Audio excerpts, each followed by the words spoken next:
In the news this week, no means yes. VOIC supporter says no camp's victory ensures strong push on VOIC legislation. An exclusive interview coming up. Also tonight, relief for food prices as a major highway bridge in WA's north is near completion.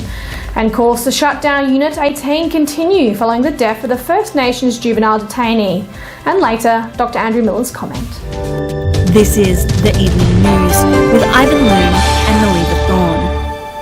Good evening. The push to install the VOIC to Parliament via legislation is gaining momentum, with prominent Yes advocates in Perth asserting that the defeat of the referendum only strengthens their cause. In an exclusive interview since polling day, Multicultural Services Centre WA Executive Director Ramdasan Karan admitted that it's ironic for that to happen. He also stated that the referendum result shows that multicultural communities in WA are more conservative than mainstream Australia.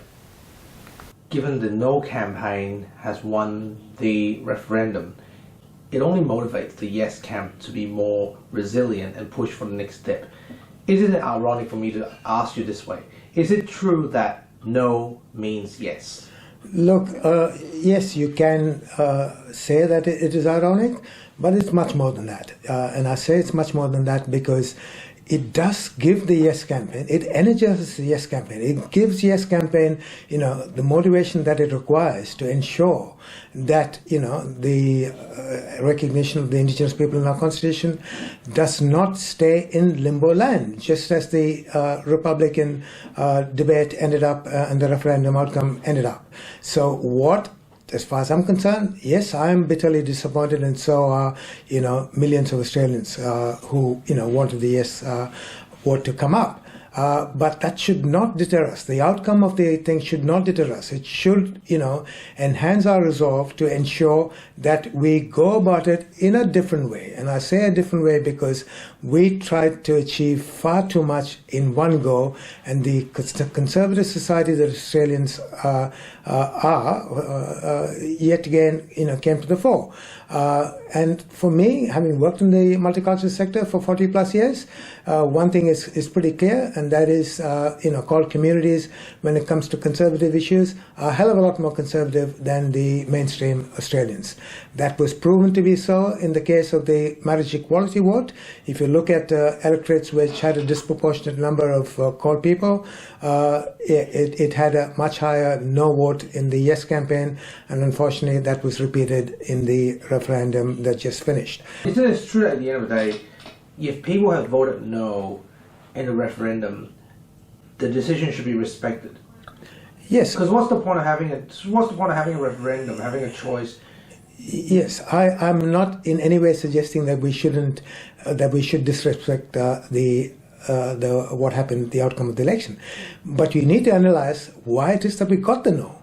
And as I say, we got the no because we combined two things. The Indigenous recognition was one, and the other was the VOIC mechanism. And the VOIC mechanism, without details or without adequate details, was partly or largely the reason why we ended up not having either that or the recognition of the Indigenous people in the Constitution. So that's what I mean by a strategic change. We should, aim to get the, recognition of the Indigenous people in the Constitution, full stop, as a standalone step. And that, if the no campaigners are true to their words, they will support it. Helen Catalini, who we consider the living treasure within the multicultural sector, Pius Joseph, who's been in the sector for a while, and I, together we set up, a website called Aussies for the Voice. Yes, we couldn't do as much as what we, could and probably should have done, but it is, people like us and others who clearly within the multicultural sector, including the Ethnic Communities Council at the state level, need to do much more to ensure, I keep coming back to ensuring this doesn't remain in limbo land. So given that cult communities are more conservative, why should they take this seriously, given that they voted no and now you're going to try to push for yes again? What gives you the feeling that they're going to back this? Yes. No, they are a sizable vote. The reason, if you address the key issues, and as I said, the key issues are two things. One, separate it. Okay, separate the recognition of the Indigenous people in the Constitution and the need for an appropriate and suitable voice, which was in that mechanism. So we need to separate the two. As I said, if you separate the two, the recognition of the indigenous people in the Constitution, as far as the public record of the no campaigners go, they were in support of it. They can't backtrack on that, and therefore there is no capital to be lost if that is put as a referendum as a standalone proposition. And if it's done at the next election, then the case for arguing that it is an expensive exercise is also nullified. So I think strategically that's the way to go. And in that 18 months ahead, the government's got the time to come up with the exact mechanism of the voice that it was planning to put in place had it been a yes vote. But whether it's a yes vote or no vote, the government can still proceed with the voice mechanism. It may not have it does not have the recognition in the Constitution, but that doesn't stop the government to come up with that mechanism. WA's food prices may receive some relief as reconstruction of the new highway bridge makes significant progress following the devastating floods in our state's north. The new Great Northern Highway Bridge in Fitzroy Crossing may open as early as November, linking our state with the Northern Territory without having to go through South Australia. Mining and Pastoral Region Liberal MLC Neil Thompson joins us with an update. Neil, thanks for your time.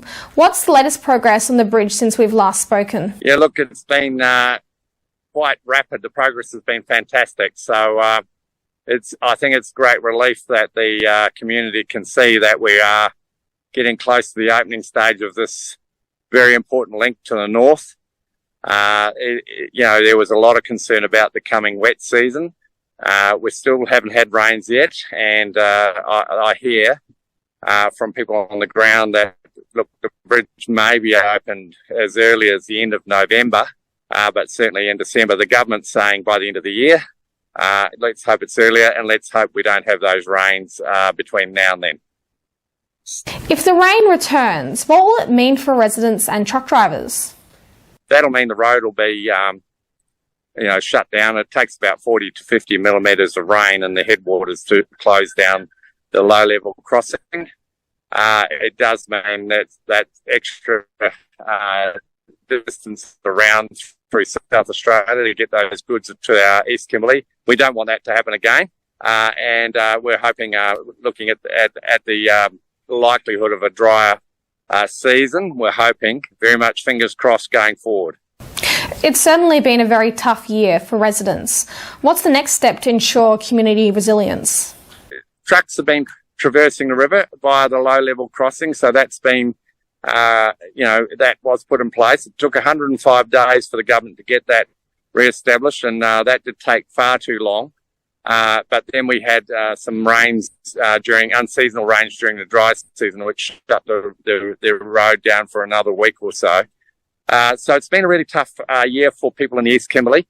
They'll be very pleased to see the progress on the bridge. This is a credit to Main Roads and the Bridge Alliance, working with Giorgio, the company that's had the job to construct the bridge. As a local member, someone who's been working very closely and being very close to the action on this one, I'm pleased to see some progress here. Now we have to make sure that we continue the pressure. We continue to see development across the north. We've got a lot of single lane bridges that need to be upgraded.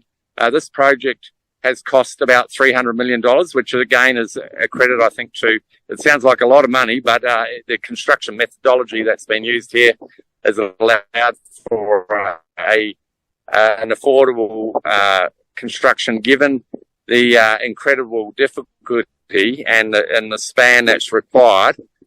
So it's very important that we improve the resilience of our transport network right across our state, and this is one of the vital links. And you can read more about this story on the WMN Extra News Club. Neil Thompson, thanks for being with us. Thanks very much. Hi there. Are you looking for a new home or want to refinance your car mortgage to get a better rate?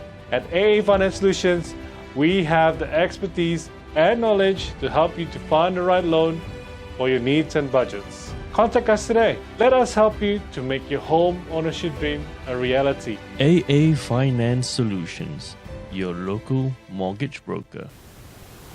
Juvenile Detention Wing Unit 18 remains a major issue for the government as there are growing calls to shut down the facility in Casuarina Prison. The unit was designed to handle some of Western Australia's worst youth offenders and lawbreakers. At the moment, Western Australia only has one youth offenders facility at Banksia Hill following the closure of Rangeview.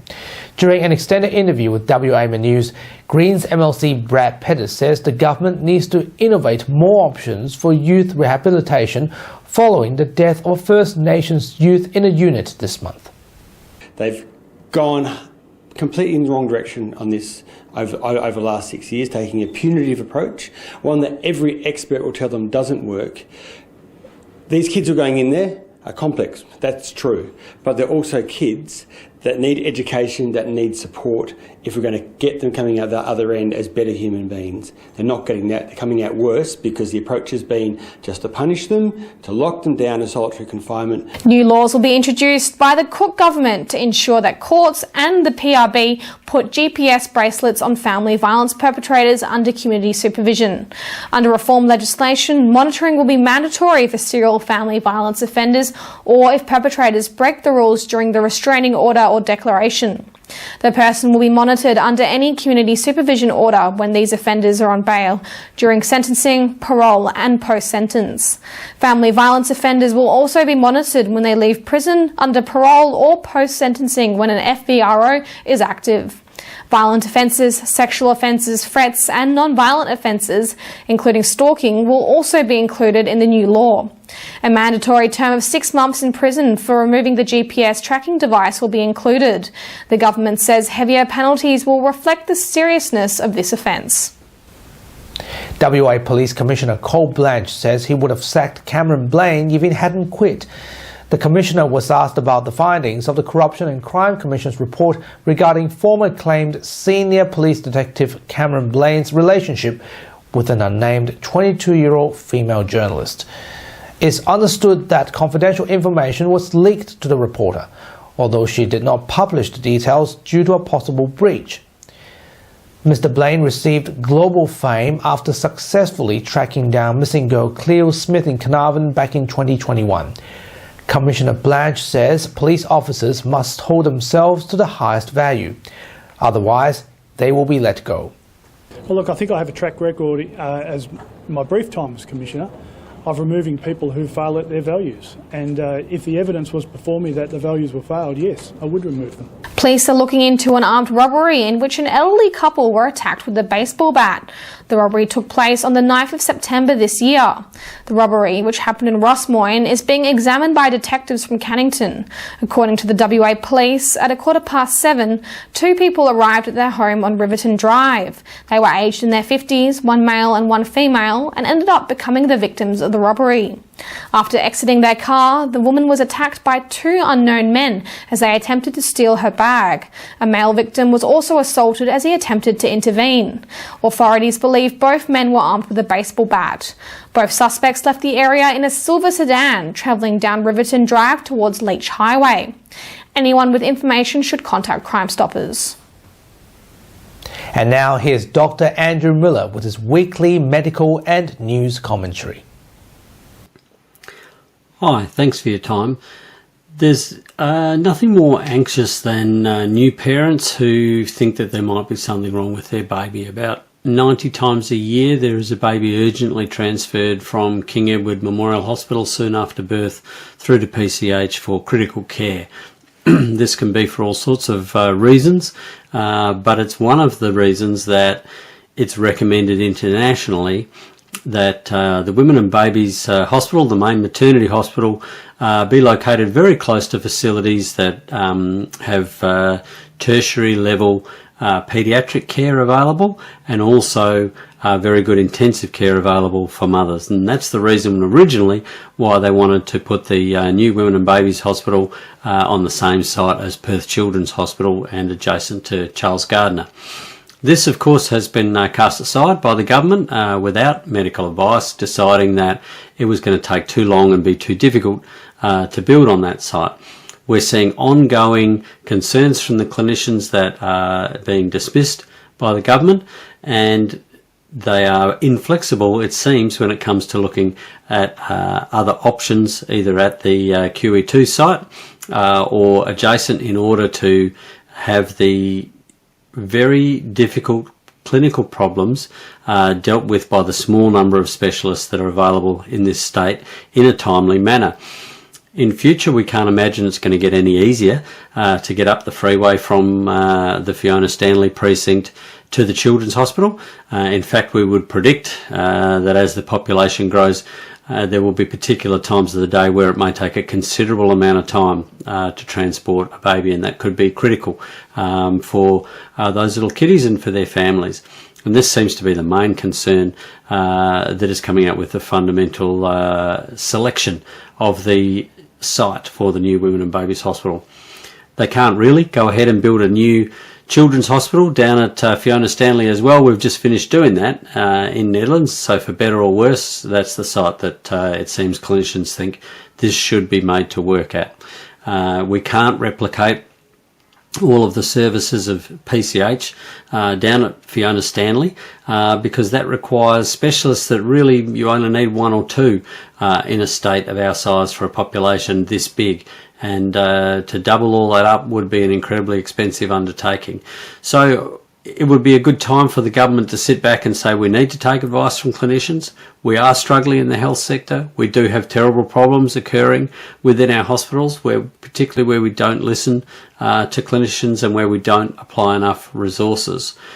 It takes a bit of humility, but it would be a really good thing and be applauded by the medical community if the government took a pause, took a step back and said maybe it wasn't the best decision to move this to Fiona Stanley.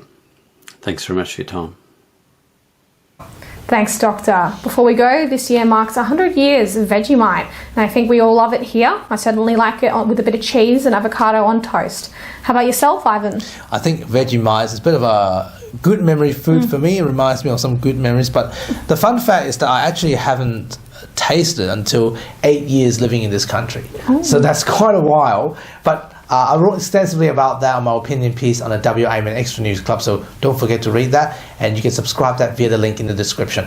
And now here's Leo Polisi with what's coming up on 6 News tonight. Thanks, guys. On 6 News, Israel announces military operations in Gaza have entered the next phase as crowds gather in Sydney in support of hostages held by Hamas, while others rally for Palestine. Also, shock death tributes coming across the world after the death of Friends star Matthew Perry, aged 54. Dozens of homes destroyed in multiple Queensland regions, with emergency warnings remaining in place. Watch live whenever you want on the hour, every hour here on 6 News. Head to our website, 6newsau.com, or our YouTube channel. Just search 6 News AU to find us. For now, though, it's back to you. Thanks, Leo. And that's our weekly news and current affairs. We have the latest news on our website, wamnnews.com.au. Don't forget to subscribe to the WAMN Extra News Club so we can continue our work in the community. Full details on wamnnews.com.au/news/extra. From Melly and myself, wish you good health, good night. See you next Sunday. Thanks for watching.